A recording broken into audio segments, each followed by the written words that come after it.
साईं जो ख़ैर। चाचा मलूक तुंहिंजी तबियत कीअं आहे? ख़ुशि त आहीं न? अल्लाह जो करम आहे, बिना लटिजे हलां पियो। बसि इहो खंघि खुड़को छॾे ई कोन। पिरे बि ख़ुशि आहे न? हा साईं, अल्लाह जो करम आहे, पिरे बि ख़ुशि आहे। चाचा मलूक मुरादी आई हुई, चवे पई त तव्हां ॾे संग थी लहणे। पिरे बशूअ जी मंग आहे। मूं बि तोखे चयो त मुरादीअ खे पिरे जो संग ॾेई छॾ, पर चाचा तो कंहिंजी बि कोन ॿुधी। तूं आख़िर छोकिरीअ जो संग छो विहारियो वेठो आहीं? ऐं तोखे इहा ख़बर न आहे त मुरादी तोखे संग छॾे ॾींदी? साईं, मां तव्हांजे हुकुम जो ताबेदार आहियां, मुरादी खे संग ॾियण लाइ तयारु बि आहियां। बसि मुंहिंजा कुझु शर्त आहिनि। मूं ग़रीब ते रहम जी नज़र कयो। हा, ॿुधाए छा थो चवणु चाहीं? साईं, दुनिया खे ख़बर आहे त बशू मवाली आहे, को नशो न छॾियो अथसि। एतिरे क़दुरु जो घर जी हर शइ खपाए छॾी, रलियूं विहाणा, एतिरे क़दुरु जो संदसि माउ जे नक जो कोको बि खपाए छॾियो। साईं, सुभाणे जो हू प्रिया खे विकिणी छॾे त उनजो ज़िम्मो केरु खणंदो? मां तव्हांखे हथ थो ॿधां, बसि बशू 6 महीना नशो न करे, असां सां गॾु हले, मज़ूरी करे, महिनत करे।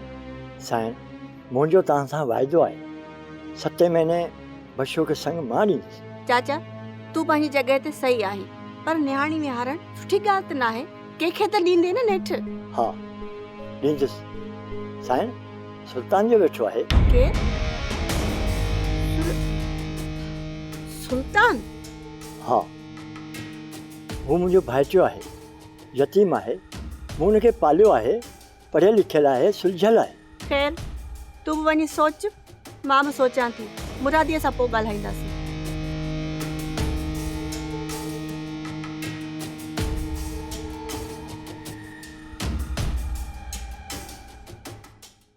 अड़े सदोरी असांजो नंगो आहे, नंगो।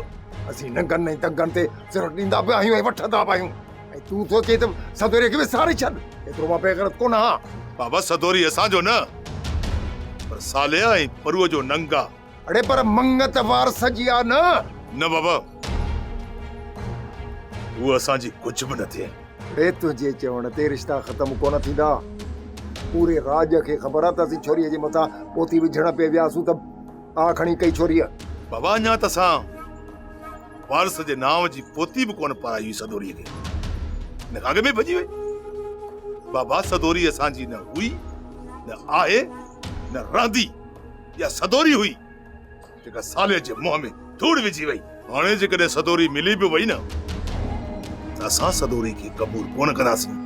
बाबा, 2 ॾींहं 2 रातियूं थी वयूं सदोरी खे था वीहे, ऐं हाणे हूअ असांजे नुंहुं थियण जे लाइक़ न आहे।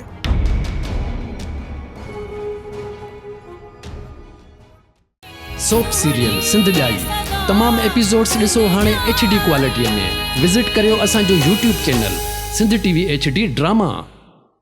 सब्सक्राइब कयो असांजो official YouTube channel Sindh TV HD drama ऐं वधीक अपडेट लाइ बेल आइकन खे क्लिक करियो।